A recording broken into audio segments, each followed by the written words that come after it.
بسم اللہ الرحمن الرحیم۔ السلام علیکم ڈیئر ویورز۔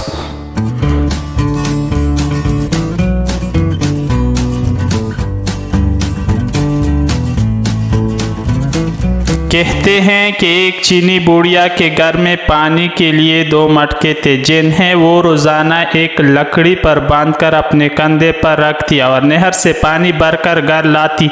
ان 2 مٹکوں میں سے ایک تو ٹھیک تھا مگر دوسرا کچھ ٹوٹا ہوا۔ ہر بار ایسا ہوتا کہ جب یہ بوڑھیا نہر سے پانی لے کر گھر پہنچتی تو ٹوٹی ہوئی مٹکی کا آدھا پانی راستے میں ہی بہہ چکا ہوتا، جبکہ دوسرا مٹکا پورا بھرا ہوا گھر پہنچتا۔ ثابت مٹکا اپنی کارکردگی سے بالکل مطمئن تھا تو ٹوٹا ہوا بالکل ہی مایوس، حتیٰ کہ وہ تو اپنی ذات سے بھی نفرت کرنے لگا تھا کہ آخر کیوں کر وہ اپنے فرائض کو اس انداز میں پورا نہیں کر پاتا جس کی اس سے توقع کی جاتی ہے۔ اور پھر مسلسل 2 سالوں تک ناکامی کی تلخی اور کڑواہٹ لیے ٹوٹے ہوئے گھڑے نے ایک دن اس عورت سے کہا، میں اپنی اس معذوری کی وجہ سے شرمندہ ہوں کہ جو پانی تم اتنی مشقت سے بھر کر اتنی دور سے لاتی ہو اس میں سے کافی سارا صرف میرے ٹوٹا ہوا ہونے کی وجہ سے گھر پہنچتے پہنچتے راستے میں ہی گر جاتا ہے۔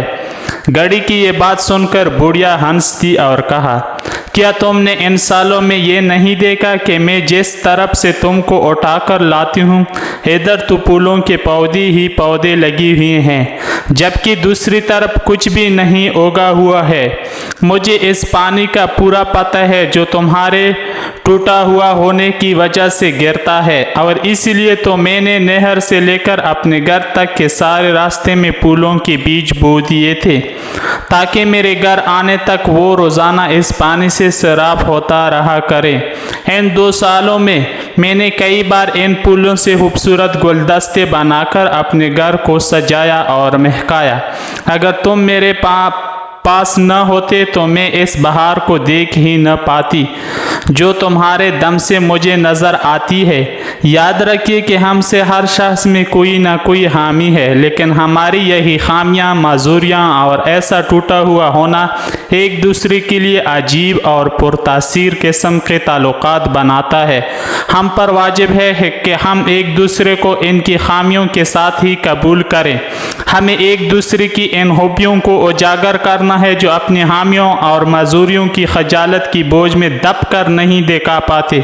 معذور بھی معاشرے کا حصہ ہوتے ہیں اور اپنی معذوری کے ساتھ ہی اس معاشرے کے لیے مفید کردار ادا کر سکتے ہیں۔ جی ہاں، ہم سب میں کوئی نہ کوئی عیب ہے، پھر کیوں نہ ہم اپنے ان عیبوں کے ساتھ ایک دوسرے کے حامی اور خوبیوں کو ملا کر اپنی زندگیوں سے بھرپور لطف اٹھائیں۔ ہمیں ایک دوسرے کو اس طرح قبول کرنا ہے کہ ہماری خوبیاں ہماری حامیوں پر پردہ ڈال رہی ہوں۔